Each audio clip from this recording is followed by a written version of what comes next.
Hello everyone, it's Paul Driscoll here. Now, today I wanted to talk about the fantastic event of Play Blackpool. For those who don't know, Blackpool's a weird, sort of cheesy place, a bit like Atlantic City to our American listeners, full of stag doos. Now, the event itself is held in Norbrook Castle, which is, again, a weird overhang from the 70s. It's not a place that I would recommend staying, if truth be told. But it's a great place to host an event such as this. Just don't stay there or eat. I, for myself, went out and ate in some of the nice restaurants out and about. But, of course, the reason for the event is a fantastic show itself, and particularly the arcade machines. Such as we're looking here at Spy Hunter by Bally Midway, 1983. Really, you can't experience with the cacophony of sound and hearing the Peter Gunn music playing. Now, excuse me playing the way I am, but you have to understand I'm holding a camera whilst trying to control the game itself. Just showing you the cabinet, you can see the wonderful yoke stick that controls the futuristic car, and of course you've got all the lovely glowing buttons that show the various power-ups and things that are happening within the game. All of these you just don't experience when playing emulators. And there's just the gear stick and of course the pedals. Now moving on, we have of course Gorf, game released by David Nuttall. It's a shame it's not in use. And over here, of course, we have the classic that's Defender, 1980, by, of course, Eugene Jarvis. And, really, again, emulations can't give you that experience of the arcades. Just the wonderful layout of the buttons, the glow of the screen. Really is wonderful. Now, moving on, of course, we have the Return of the Jedi cabinet, released in 1984. Not everyone's favourite, but again, you have an interesting flight stick where you actually push forward and back to accelerate whilst turning. I had a lot of fun on this one. And then, of course, you have the absolute classic of the 1983 Atari Star Wars cabinet. Now, seeing those vectors glow is just wonderful. It was so difficult to get on that machine. Moving on to Asteroids, of course the 1979 Ed Logg classic. He of course went on to do Gauntlet and Wayne Gretzky's 3D Hockey, and of course the San Francisco Rush series.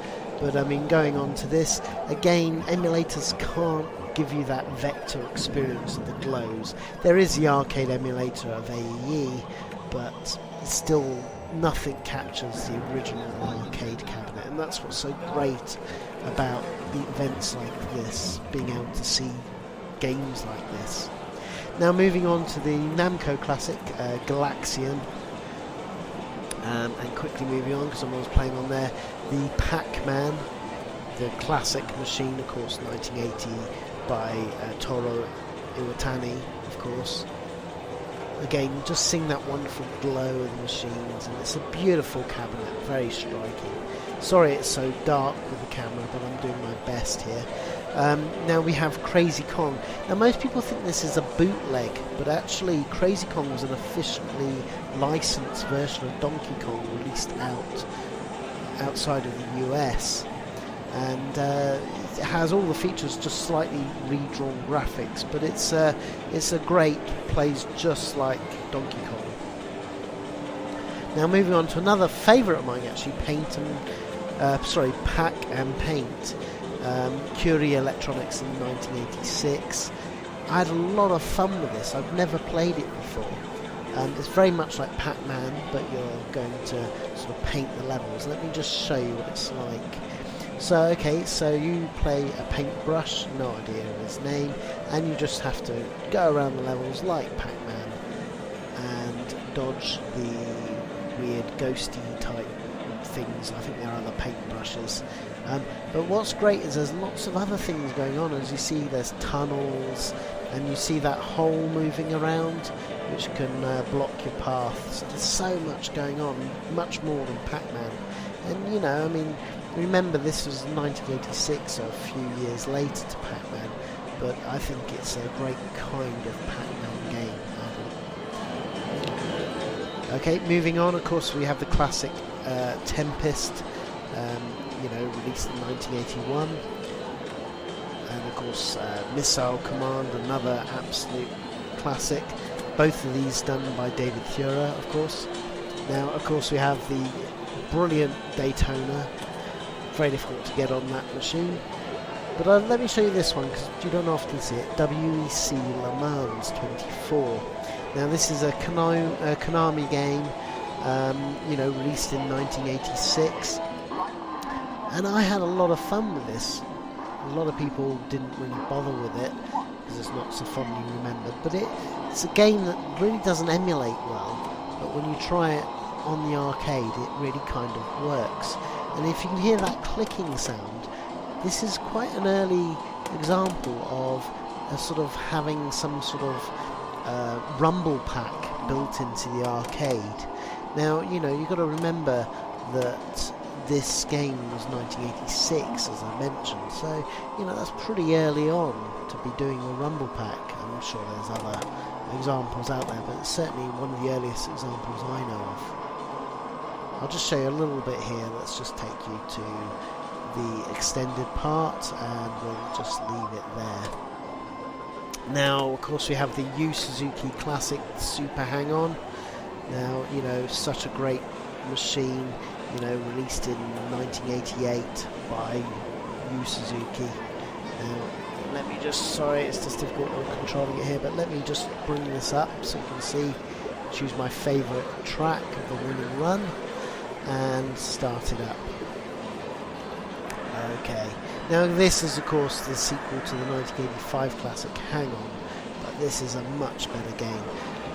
You can, probably the best way to play it nowadays is probably on the 3DS, is a very good port of the game. But you can also play a port of it on the Xbox 360, I think, and PS3 they released it in the arcade there. But nothing beats the actual handlebars, turning the handlebars and the brakes and playing it on the actual arcade cabinet. I just wish it was the sit-down. Now we have another Yu Suzuki classic that people often forget about, and that's Power Drift, released in 1988 as well.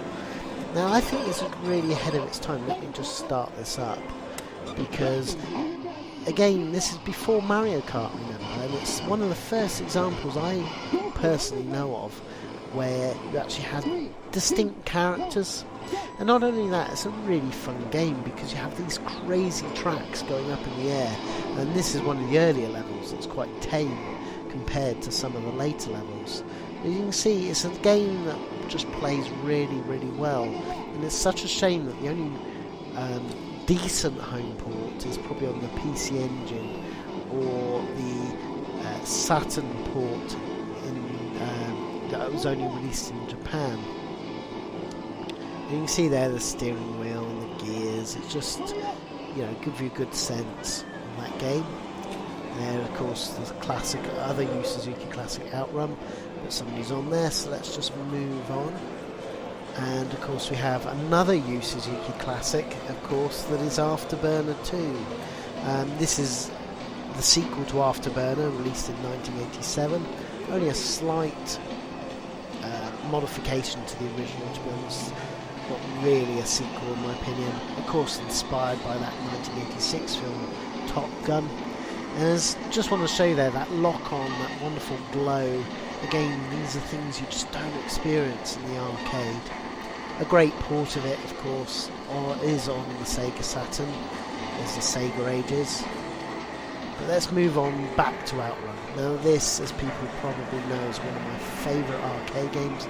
Such a shame that it's not at home. But look at, not the sit down, but look at that marquee. And let's just start this up just to show you. And of course this is another Yu Suzuki classic, released in 1986, and is an absolute gem to play. Again, it's really difficult for me to play this because I'm playing one-handed, but I'll do my best to record it just to give you a sense of what it is. But you know, just even on the stand-up, it just still plays amazingly well. I just can always come back to Outrun all the time. Yu Suzuki, to me, is an absolute genius. He's my favourite developer. And it was interesting talking to Steve Lysett, who did the Sumo Digital talk here. He just mentioned that how he only uses certain degrees. Just there you can see Buggy Boy very quickly by Tatsumi. Another classic, of course, Paperboy. We all love that. You know, just a fun game released in 1985. Moving on, we have, of course, Kung Fu Master. Now this really is classic. Remember, this is 1984, so ahead of its time, and one of those real sort of early scrolling beat-em-ups. Now remember, this is Takashi Nishiyama, who of course went on to do Street Fighter, the first game, and has gone on to do Street Fighter 4 and King of Fighters. And of course there's just Salamander mentioned there briefly. And of course you've got Street Fighter 2. Just moving on briefly here. The beautiful Shinobi Machine, of course, released in 1987. Somebody getting absolute cane there. Let's move on. We have the MVS. Now this is wonderful, of course. It's allowed people to play multiple Neo Geo games, much like the PlayChoice 10 and things like that before. There's just, I think it's like it's playing there and having a grand old time. But I would love one of these cabinets, so beautiful. And then of course we have the forgotten classic of Thunderblade, you know, another Sega classic released in 1987. You can see that youngster there. And then we have, of course, Gauntlet Legends, 1988 game. Not as good as the original Gauntlet games in my opinion, but it's difficult to show. It's such a shame it's so dark, but it is a beautiful cabinet. Really is quite striking. And then of course we come on to the classic that's Robotron 2084, released in 1982, and of course is a Eugene Jarvis classic with the famous two-stick control method. I had so much fun on that. And there's just someone there playing Midnight Resistance. You know, of course that's 1989 classic. This is one you don't see out in the wild. Operation Wolf 3. I don't actually like this game, released in 1994, and of course the sequel to Operation Wolf and Operation Thunderbolt. Now, let's just show you here, just start it up and you can see the gun. Beautiful cabinet, I have to say, if I don't like the game. Let's just start it up. Now, of course, they used the famous sort of graphics of digitized in this version, sort of, I suppose, lethal forces and that. But unfortunately that game didn't work very well. Oh, there's another classic. You've got NBA Jam Tournament Edition. Of course this was the 1994 update to the 1993 original. I used to love this back in the day. I'll be honest though, when I went back to it, I just didn't get on with it. Maybe it's because as a kid I was more into the sort of basketball and it all seemed quite exciting to me, but now not so much. But still, it's very fondly remembered by people. Let's just bring up, and of course it's used the famous sort of Midway sort of semi-digitized graphics that it was so synonymous with. Let's just start it up just so you can sort of see what it looks like. Okay, so now this is of course the Megatech system. Now it seems crazy perhaps to people of today that people were willing to play home consoles but in the arcade, but they did, and I was a fan of these because it was time-based, so you got your money's worth. Oh, this is Ray Storm, which is, of course, the 1996 sequel to Ray Crisis. Just whizzing on there. Let's see, Point Blank to... Let's just move on. There's Killer Instinct, of course, by Rare, another 1994 game. I'm not a fan, but it was very popular in the day. Beautiful cabinet. You've got Turtles there, of course. I love that game. Couldn't get on it all day, it was just so busy. Now this is quite an obscure one, a beautiful game called Quartet. Now 1986, and of course it's done by Rieko Kodana, who went on to do the Phantasy Star series, of course, and Skies of Arcadia and various things. It's a beautiful cabinet, absolutely adorable. Very basic game, of course. It appeared on the Master System, but yeah, a lot of charm to the graphics and very distinct characters that make you smile. Of course, I'm playing this all single-handed, so it's very difficult to show you, so I'll just move on. Now, another favourite of mine of the show was, of course, Radmobile, another Yu Suzuki, perhaps forgotten classic from 1991. Very famous for showing Sonic, one of the first times that Sonic ever appeared in the game, albeit as a little air freshener. Now this is a game that's it's really sad it didn't get doesn't emulate particularly well. And the only port is Gale Racer in Japan on the Sega Saturn, which I have, and it's not a very good port, to be honest.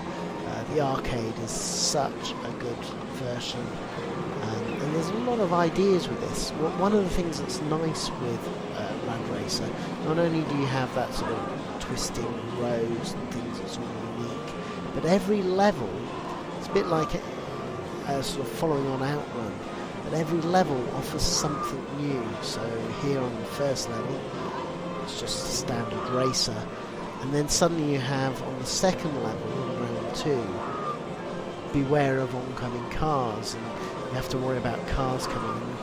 It's a great idea with the flashing lights to warn you. It really plays so well. As I say, I kept on going back to this, and yeah, I just had so much fun. I got quite far in the game because, of course, the credits, you could basically, as long as you put in the credits, you can carry on as long as you want, really. Unlike Outrun, you can just pay to continue. And there you go, you see we go on the third level, and you can see with the night time you can put on the lights. So everything offers something quite new. The fourth level, which I don't think I'll show you because I've shown you too much of this, actually has rain as well, good rain effect. So yeah, it's a fun game, and really does deserve a port, decent port. Big fan of it. Just there, show you the steering wheel and that. Now, oh, there you go. There's Pac-Man, Pac-Land, of course, the 1984 classic by Namco. Klax, yeah, okay, I didn't even know that was an arcade. Just showing you Karate Champ, of course, the famous sort of versus shooter, very good. And now there we have Ghouls and Ghosts, the 1988 Capcom classic. Just beautiful, look at that. Of course, done by Takuro Fujiwara, went on to do Mercs and recently did Mad World, actually. They also did Commando, of course. And then, of course, we're going back to the prequel to that came out in 1985, also by Takuro and Capcom. Let's just move on past the play choice, and let's look at Amadar. Yeah, okay, so Amadar, Konami, 1981, great fun game, I enjoy that one. And, of course, we have the classic Berserk, 1980 by Stern Electronics. I love playing that. And then we have Frogger there, just quickly, 1981. Now we have Space Invaders. Now I believe this is actually part 2, which was a deluxe cabinet, which came out in 1979 by Taito. Again, it's such a shame I can't show you with the cabinet because it's so dark on the camera, but trust me, it's a beautiful cabinet. Then of course we have the classic that's Pole Position. This is actually Pole Position 2, released in 1983. It's a real classic, and again it's such a shame that I can't show you the cabinet properly, but great, one of the first from behind driving games. Now this you don't see often. Traverse USA, also probably better known as Motor Race USA by IREM, released in 1983. Now I'll just try and bring this up. Now again, I'm really struggling to show you here because I'm holding the camera and this uses buttons and joystick to control, and I've only got one hand, but I'll do my best. Well, let's just crash, there you go. Okay, so moving on, this is Mr. Do by Universal, of course, in 1983. Absolute gem of a game if you've not played it. You basically have to collect up all the cherries.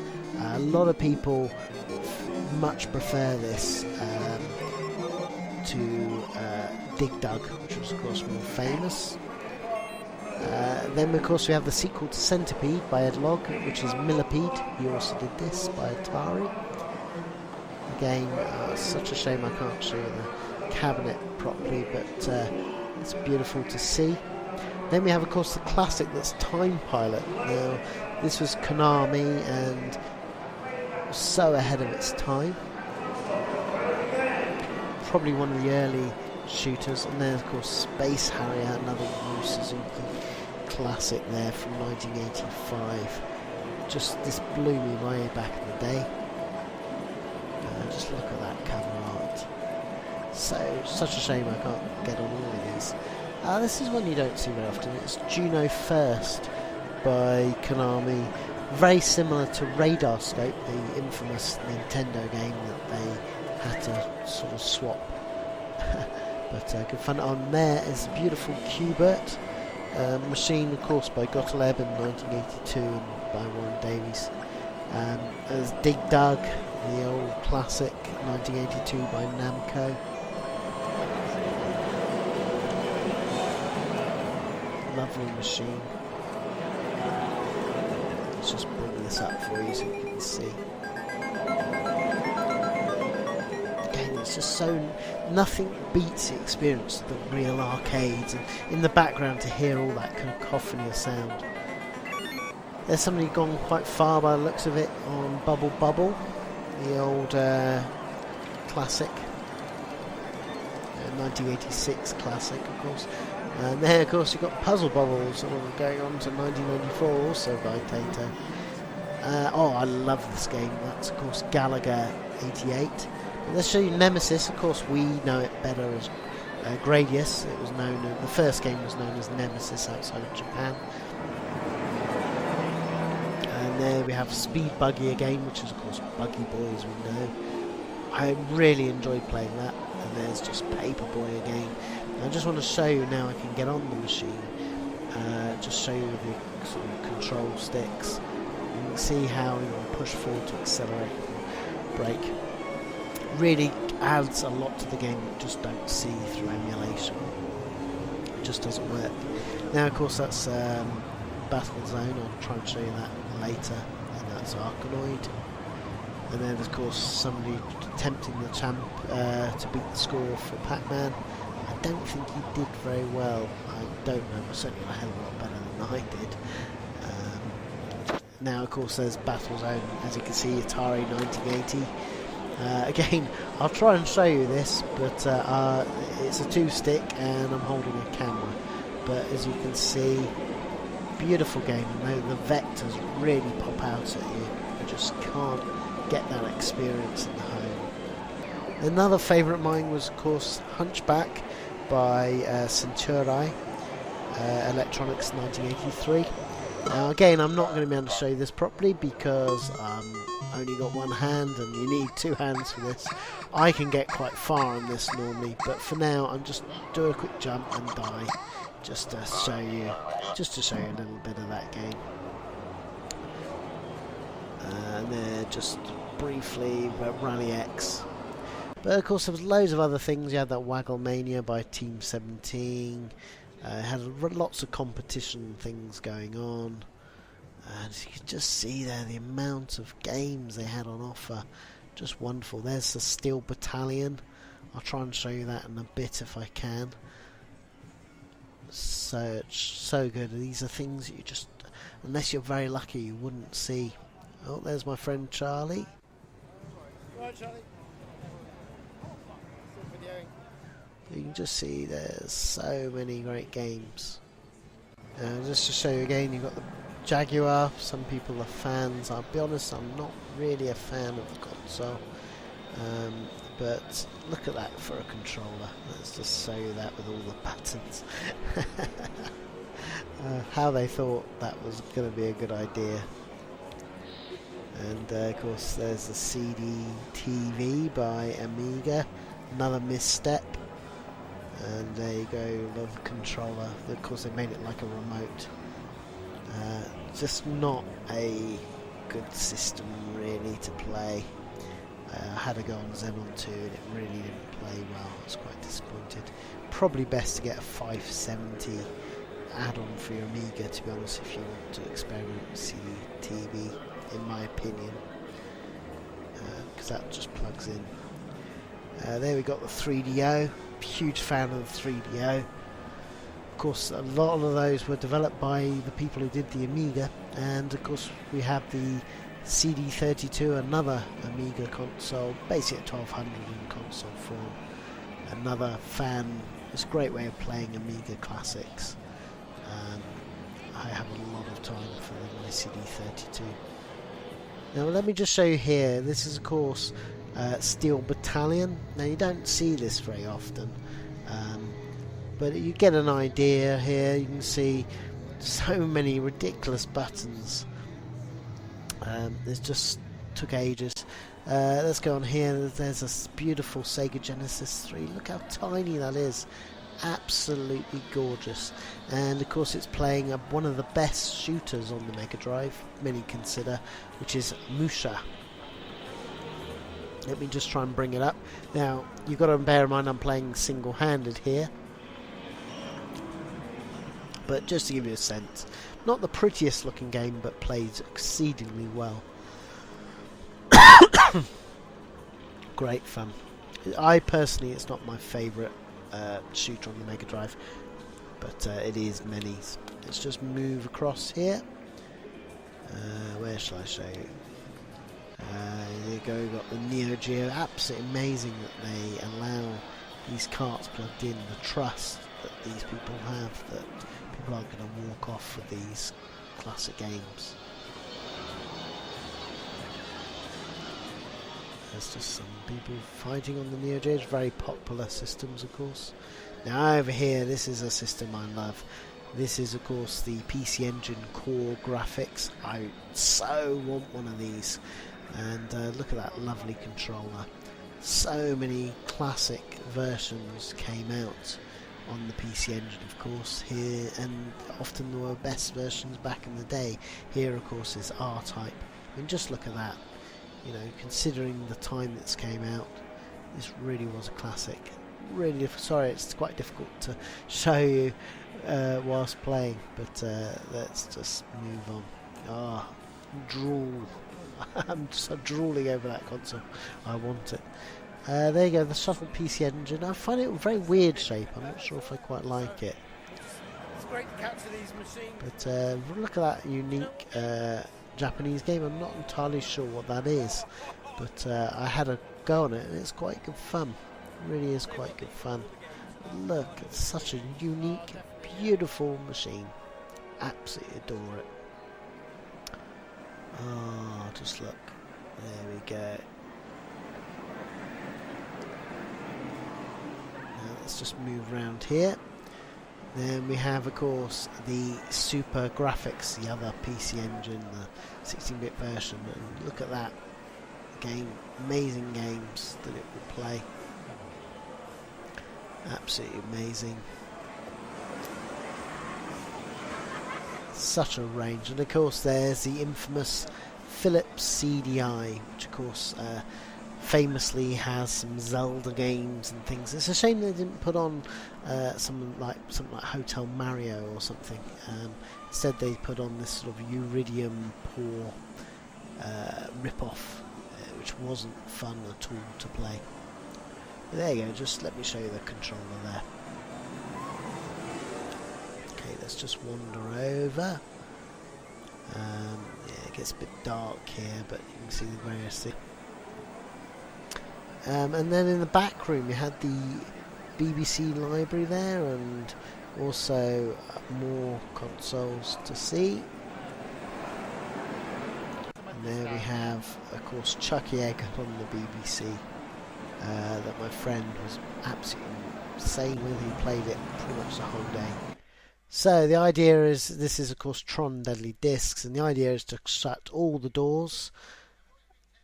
Amazing. Well, 1981, remember, this is one of the first, I think the first official film license ever, because Death Race really wasn't an official license as far as I know. But yeah, I mean, just look at that. I mean, this is 1981, and it's such a good game.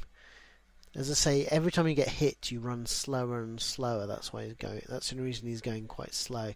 It really is quite fast otherwise. But it is really a playable game. And even more exciting than that, you know, as you continue to play through the levels, and it gets harder and harder and faster,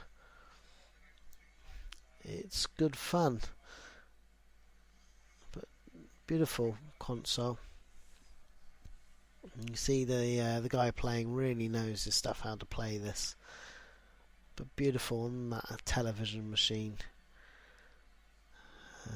And of course, what's exciting, there you get the Recognizer come through. I mean, look at the size of that for an Ender level boss in 1981. And the idea is you have to shoot the eye. It's very difficult to do, but once you line it up. Yeah, so basically when the eye moves round, so the white of the eye you have to hit. And unfortunately we didn't quite do it there. Anyway, let's show you the Neo Geo CD. And even though the games are cheap, why you probably wouldn't want to have one. Let's bring up Polestar.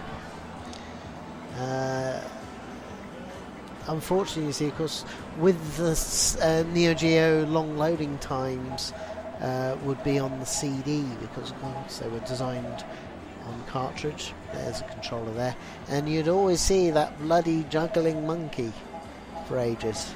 Let's look at the machine. Do ho hum, wait for the juggling monkey as it comes through.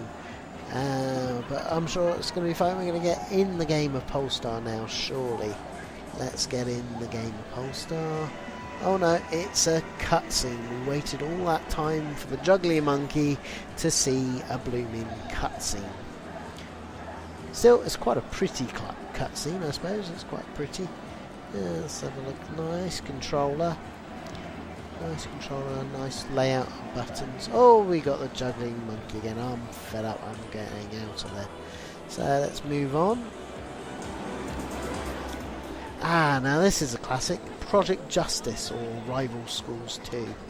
This really is a great Dreamcast game that is quite expensive to buy. The power release is something like about 120 quid maybe, but it is such a good beat 'em up. I played this loads and it's crazy. It's Capcom Fighter and it's absolutely wonderful. Again, I'm playing single-handed here, so bear with me, but at least it gives you an idea.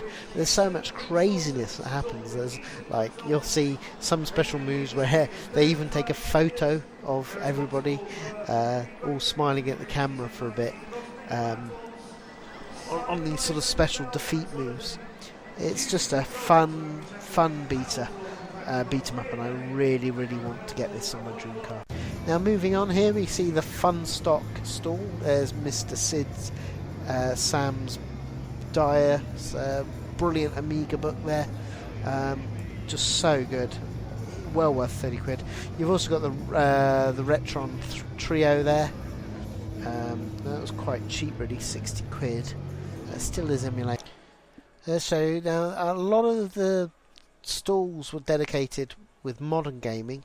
Now this is of course Sky Saga by the Oliver twins, which is basically, well, I shouldn't say it really, but it's kind of like Minecraft clone. And then of course you have there was a Formula 1 there, but look at that, £5 for the 2 minutes. I just don't think that was worth my time there. Now moving on to the stalls. Oh no, sorry, this is of course the Llamasoft bench. There is of course Jeff Minter, the genius it is, and also Giles there, showing off of course their classic game that never will be released now, unfortunately, which is TKX. TXK I should say, but yeah, it played it on the Oculus, played it on the PS4, and it's amazing, particularly on the Oculus. So there you go, you have different versions. There's, I think, Tempest that he's done on the 2600, just as a fun project. Brilliant coder that he is. Of course, the one that most people remember, Tempest 2000 on the Atari Jaguar, and the Tempest 3000 on the new on DVD player. Jeff Minter said was one of the most difficult things to ever program on for him. There was a lot of modern stuff, of course, at the show, which was a bit of a shame, but of course a lot of people like that. The brilliant Stardust, of course, the Amiga Classic developers, still going strong on the PS4. But nice selection of indie titles here. Yeah, I mean, you've got to accept that, you know, can't all be retro, I guess. And there was a lot for the young kids to do. There was also some very interesting various Oculus games, and this is a good indie game actually. It's still only in alpha, called Gunannihilation, I suppose you'd say it's called. It's just a sort of typical sprite-based shooter, but twin sticks, you can choose direction. Another interesting Oculus one there with the shooters. I didn't actually get on too many of the Oculus games, unfortunately. Now, just moving into the back room, of course, you can see they had lots of the more modern sort of GameCube consoles here, and various sort of peripherals that went with it. But of course, the best bit was these PCs. They had old PCs hooked up and networked with games like Quake 2, as you can see, sort of playing there, and just amazing, really. And a lot of people having a lot of fun on the console. Just moving through, just see how many PCs they set up. The setup time that must go into all of this is amazing. And then, of course, we have they have like your Dooms there, all on these brilliant old PCs. Just great to play it on the original PCs that you would have had back in the day. On Witch Haven. Now this, I want to bring this up because my jaw used to be dropped to the floor. I remember having this and just marvelling at how wonderful that graphics is. Absolutely stunning game. And so again, it's difficult because I'm trying to record there one-handed. So moving on. And then, of course, that's Terminator Future Shock. Of course, that's done famously by Bethesda Studios, who, of course, gone on to great things with the with Fallout 3 and what have you. Now, moving on to the stalls here. This was, you know, it was a bit of a disappointment this year. There wasn't much stuff as there normally is. There was lots of bizarre stuff, like you had a whole massive wall of weapons. Why anybody would want to buy weapons at a retro event, I don't know, but there it was. There was lots of other things here, you know, various Mega Drive games on display, but nothing out of the ordinary, nothing that really made you sort of jump out. I think on this stand I did pick up Buggy for £2, which was by Gremlin. because I hope at some point to do a Gremlin episode. So I've been trying to collect up all the Gremlin games. But let's move over here to this stand. Yeah, more PS2. There's just lots of stuff, you know, lots of t-shirts and clothing. Just nothing that particularly interested me. It was missing a lot of computer based stuff. It was very console. But there is David Rowe. Of course, he's a famous artist who did the Ant Attack, of course, famously Populous, and of course Robocod. So many iconic Sentinel he did, Zany Golf cover, Shadow of the Beast 3, and of course he did the Nightmare stuff. Absolute genius. I came away with an Ant Attack poster signed by him back in the day, and I was chuffed to bits with it. More memorabilia, bits and bobs that people might be interested. Now this is probably the best stall, which is we're just coming up to, which is of course Console Passions. Really good stuff, really. Let's just show you around here. Now that's beautiful. The Virtuon twin sticks for the Sega Saturn. I would have bought that, but I have no idea whether it works with the PAL machine. But my money nearly jumped out, and then of course you got the Super Simon. Of course, Simon was done by Ralph Baer, the genius grandfather of video games, the person that really started it all. A nice selection here. You can just see a couple of sort of Amiga and PC boxes. Let's just come around here. So much stuff here. I mean, look at all of those Dreamcast games. And of course, the IntelliVoice, that's quite an amazing peripheral, allowed speaking in a game for the television. And let's just have a look at some of these beautiful box arts. I really miss the big box arts. There's Desert Strike, very destroyed Dungeon Master, and a mixture of PC. Oh, that's for the Amiga, that's Grand Prix. Console Passions really was the best stand in the trading show. Really nice selection. I mean, just look at that, all those lovely Master System and Dreamcast games. Yeah, look at those. I love my Master System. There's Xenon 2, of course. Probably not the greatest shooter, but I do have a soft spot on the Master System. Yeah, just having a look around here. Nice selection, look at that. I actually came away with a 3DO game, Hell, which of course has Dennis Hopper from here. And I think I also picked up some CD32 games, which was now,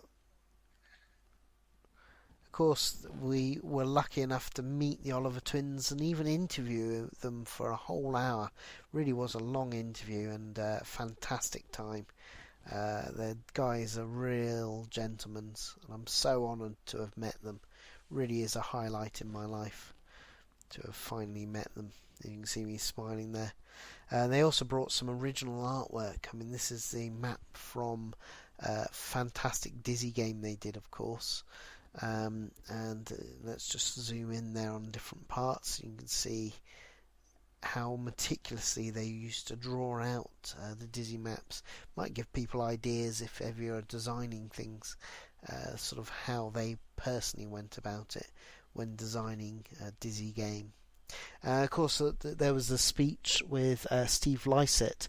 Now, he, of course, is from Sumo Digital and done such classics as Outrun 2006, Coast to Coast, the home port, of course, and Sonic and Sega All-Star Racing, one of my favourite games of all time, actually. I love it. And, of course, the sequel, which is Sonic and All-Stars Racing Transformed. Now, Steve Lysett's talk was about how they got this game to fruition. And it was fascinating seeing all the trials and tribulations that they went through to make the final product. It really is years and years of progress, really.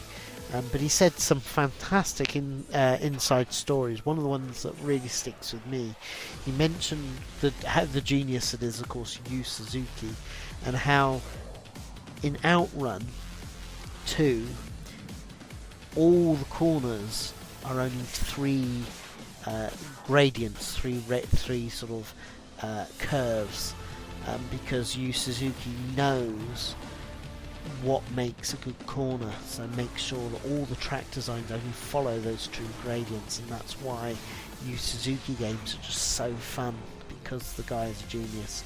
He also mentioned, which I thought was very funny, that he never got to meet Yu Suzuki. He went all the way to Japan to see Sega, and he was supposed to meet up with Yu Suzuki, but Yu Suzuki recalled him ill, and it turned out that actually Yu Suzuki had been wined and dined and gone to a strip joint, and was a bit worse for wear, and that's why he couldn't meet up, so he never got to meet his idol. Anyway, I thought it was quite a funny story. But yeah, no, the event was fantastic, really. Just so much to do. Of course, you had all the wonderful cosplay going on. There was always something going on. So I hope you enjoyed me breaking it down for you with all that happened on the event. And so until next time, see you later.